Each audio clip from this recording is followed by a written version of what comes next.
Section 36 long term contract. इस section में basically ये बताया गया है कि जो लॉन्ग टर्म कॉन्ट्रैक्ट होते हैं उनकी बेस पे जो आपको इनकम यानी कि रेवेन्यू हासिल होता है, उस इनकम पर टैक्स कैलकुलेट करते वक़्त क्या प्रोसीजर फ़ॉलो किया जाता है।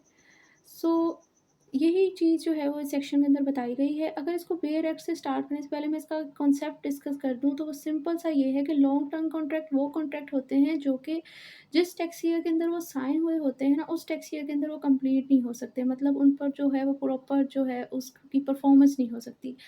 इन शॉर्ट ऐसे कॉन्ट्रैक्ट जो कि 6 महीने से ज़्यादा टाइम पीरियड उनका होता है कि उन्हें कंप्लीट करने में तकरीबन 6 महीने से ज़्यादा लग जाएगा।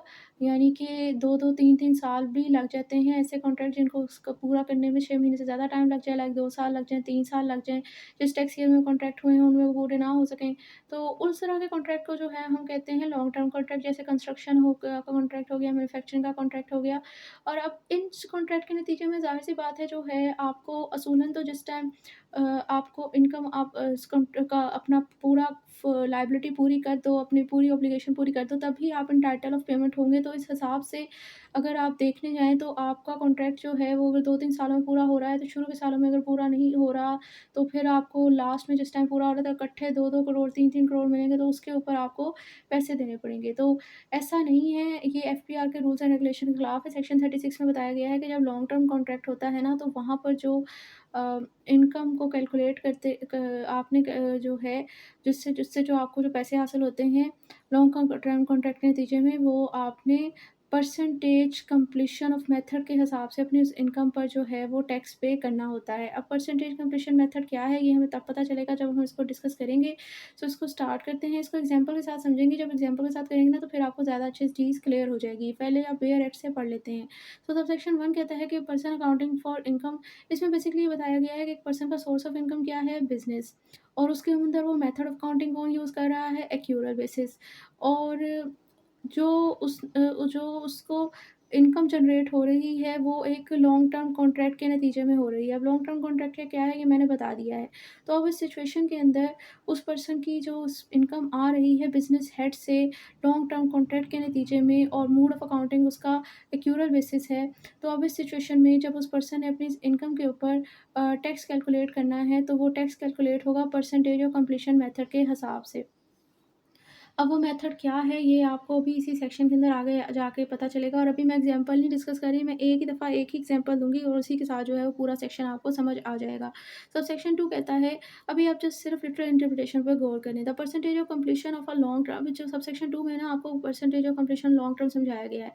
यहाँ पर बेसिकली ये बताया गया है कि परसेंटेज ऑफ कंप्लीशन मेथड क्या होता है, ये होता है कि जितना खर्चा अभी तक आपने उस प्रोजेक्ट पर कर दिया, डिवाइडेड बाय जितनी एवरेज कॉस्ट है उस प्रोजेक्ट की, उसकी परसेंटेज यानी कि multiply by 100। So percentage completion method का क्या फ़ॉर्मूला बनेगा, इसको मैं इधर आपके साथ अगर लिख भी दूँ कि जितना जितना जो है वो एक्सपेंसेस जो है वो अकर हो गया, एक्सपेंसेस हो गया, प्रोजेक्ट के ऊपर जितना खर्चा हो गया, प्लस टोटल टीसी लिख देते हैं, total cost of that project multiply by 100 क्या है, percentage of completion method, PCM आप इसे लिख दो। तो ये परसेंटेज कंप्लीशन मेथड आपकी ये होती है।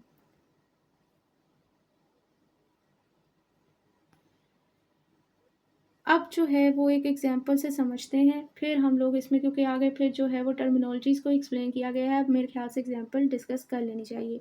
लेट्स सपोज़ एक ठेकेदार है, उसने एक रोड बनाने का प्रोजेक्ट हुआ है मिस्टर ए और मिस्टर ज़ेड के दरमियान।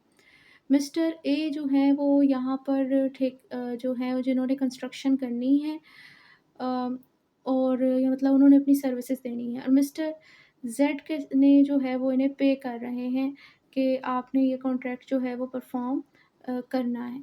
तो अब यहाँ पर ये कॉन्ट्रैक्ट जो है वो 6 माह के अंदर तो कंप्लीट नहीं हो सकता, जिस टैक्स ईयर के अंदर हुआ है उसमें नहीं हो सकता 6 महीने से ज़्यादा, क्योंकि कंस्ट्रक्शन बेस्ड कॉन्ट्रैक्ट है। तो अब इस सिचुएशन के अंदर मिस्टर ए को ये लॉन्ग टर्म कॉन्ट्रैक्ट, क्योंकि सर्विसेज वो दे रहे हैं, उनको पैसे हासिल होने मिस्टर जेड से, इनके दरमियान जो है ये तकरीबन 30 लाख का जो है वो कॉन्ट्रैक्ट हुआ है, और 3 सालों के अंदर जो है ये कॉन्ट्रैक्ट पूरा होना है, ये टर्म्स एंड कंडीशन है। अब मिस्टर ए जो हैं वो अ, उन्हें कहते हैं कि आप जो पहले यानी 2000 अ, 24, 25, 26 के अंदर जो है ना 2024 के अंदर कॉन्ट्रैक्ट हुआ है, 26 के अंदर पूरा होना है। अब मिस्टर और जो है वो टोटल जो है वो प्रोजेक्ट की जो है वो कॉस्ट जो है ना वो 15 करोड़ है। अब मिस्टर ए ने जो है वो पहले ईयर के अंदर यानी टैक्स ईयर 2024 के अंदर अ, अब ये जो है वो तकरीबन 2026 के अंदर जब उन्हें सारी वो प्रोजेक्ट कंप्लीट कर लेंगे तो उन्हें उसी टाइम जो है वो अपनी रिटर्न में 2026 की रिटर्न के अंदर इस 30 लाख के ऊपर टैक्स नहीं जमा करवाना, क्योंकि लॉन्ग टर्म कॉन्ट्रैक्ट में mode of accounting accrual basis show होता है। यानी जिस टाइम पीरियड के अंदर जितना आपने कॉन्ट्रैक्ट परफॉर्म कर लिया, जितना आपका राइट बन गया, आप एंटाइटल बन गए जितनी इनकम का, उसी टैक्स ईयर के अंदर आपने परफॉर्म करना है। और वो परसेंटेज कंप्लीशन मेथड से हमें पता चलेगा कि कितनी इनकम आपकी बन गई। तो अब चूँकि टोटल मालियत जो है वो प्रोजेक्ट की 15 करोड़ है। अब यहाँ पर जो है वो आप फ़र्ज़ कर लें कि मिस्टर ए ने 2024 के अंदर 40% ऑफ़ द कॉन्ट्रैक्ट पूरा कर लिया है। अब 40% की बेस के ऊपर 40% जो है वो 15 करोड़ का गालबन 9 लाख बनता है। 9 लाख बनता है, अब इसे देख आते हैं कि कितना, सॉरी 9 करोड़ बनता है, देख आते हैं कि कितना। सो 15 करोड़, 1 करोड़ में 7 ज़ीरो होते हैं।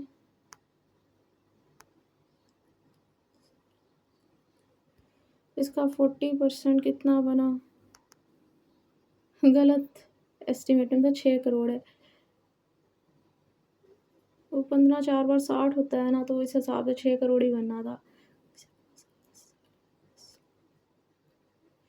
6 करोड़ जो है वो मतलब 6 करोड़ 2024 के अंदर जो है वो मिस्टर ए की इनकम है, इसके ऊपर उन्होंने टैक्स पे करना है।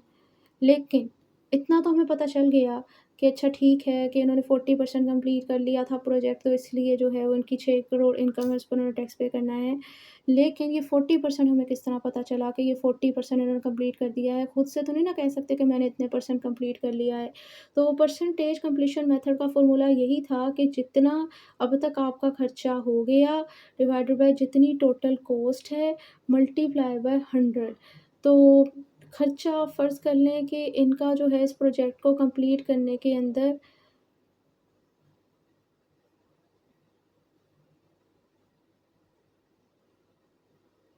खर्चा जो है फ़र्ज़ कर लें कि इस बंदे का ना इस प्रोजेक्ट को कंप्लीट करने के चक्कर में अभी 30 लाख का तो प्रोजेक्ट है सारा। फ़र्ज़ कर लें कि 5 लाख का इसका खर्चा हो गया। टोटल कॉस्ट जो है वो 10 लाख है। तो मल्टीप्लाई बाय 100 करें। ये परसेंटेज कम ही आएगी।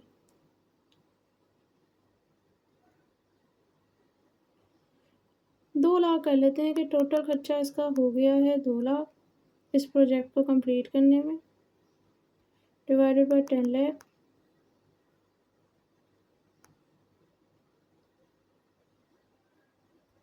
Multiply by 100। सो इसका मतलब ये है कि इसने 20% कंप्लीट किया है प्रोजेक्ट का। यानी कि आपको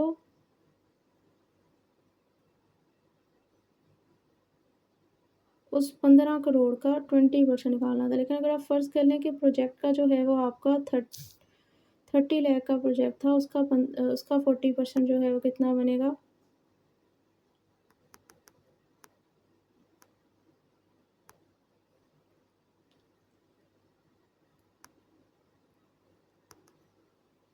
और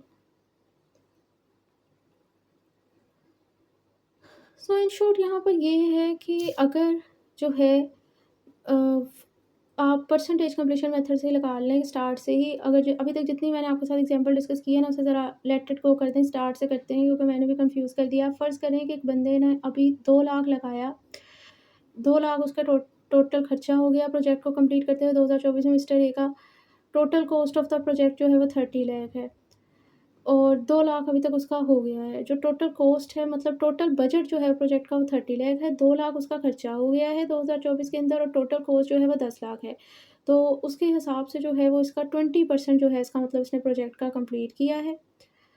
तो उस 20% के लिहाज से जो है वो इस बंदे की जो है इनकम इसकी जो है वो इसको 20% निकालना है। आप लोगों ने 30 लाख का 20% निकाल लें कि अभी से 2024 में कितने पैसे मिलेंगे।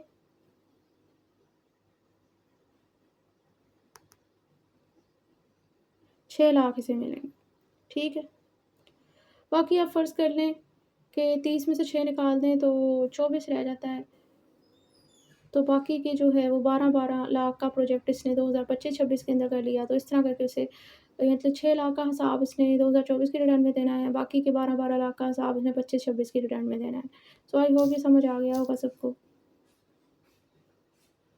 अब नेक्स्ट चलते हैं, इसमें अंदर जो टर्मिनोलॉजी डिस्कस की गई है, तो कहता है लॉन्ग टर्म कॉन्ट्रैक्ट से मुराद ऐसा कॉन्ट्रैक्ट ऑफ मैन्युफैक्चरिंग, इंस्टॉलेशन और कंस्ट्रक्शन है, और इन्हीं प्रोडक्ट से रिलेटेड जो सर्विसेज के कॉन्ट्रैक्ट होते हैं वो और जो मतलब ऐसे कॉन्ट्रैक्ट जो कि 6 महीने जिस साल के अंदर वो हुए हैं उसमें वो कंप्लीट ना हो सकें, या 6 माह के अंदर अंदर जो है वो कंप्लीट ना हो सकें, तो ऐसे कॉन्ट्रैक्ट को हम लॉन्ग टर्म कॉन्ट्रैक्ट कहते हैं। मतलब ऐसा कॉन्ट्रैक्ट जो कि manufacturing, installation, construction related contract हो, या इस तरह की सर्विस देने का कॉन्ट्रैक्ट हो, ऐसा कॉन्ट्रैक्ट जिस टैक्स ईयर के अंदर वो हुआ है उसमें वो कंप्लीट ना हो सकता हो, ऐसा कॉन्ट्रैक्ट जो कि 6 माह के अंदर अंदर जिसमें वो हुआ है वो कंप्लीट ना हो सकता, उसे हम लॉन्ग टर्म कॉन्ट्रैक्ट कहते हैं। इन शॉर्ट ये कि वो कॉन्ट्रैक्ट जो कि 6 माह के अंदर हो सकता हो या 6 माह से कम के टाइम पीरियड में हो सकता हो, उसको पूरा उसे लॉन्ग टर्म कॉन्ट्रैक्ट नहीं करेंगे। ऐसा कॉन्ट्रैक्ट जो कि 6 माह के टाइम पीरियड में पूरा ना हो सकता, उसे हम लॉन्ग टर्म कॉन्ट्रैक्ट कहेंगे।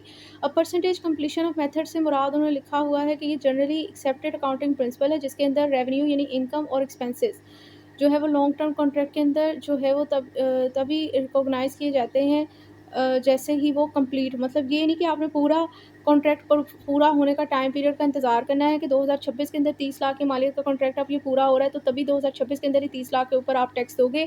जितनी रेट के हिसाब से आपका जो है वो जितना पोर्शन जो है वो कंप्लीट होता जाएगा, तो परसेंटेज कंप्लीशन के मेथड के हिसाब से आप अपनी इनकम और एक्सपेंसेस निकालते जाओगे, जैसा कि सबसेक्शन 2 के अंदर बताया गया है। जैसे कि मैंने कहा था कि उसने 2024 के अंदर 20% कॉन्ट्रैक्ट परफ़ॉर्म किया था और 30 लाख का टोटल प्रोजेक्ट था, तो उसमें उसको 6 लाख रुपए मिल गए थे।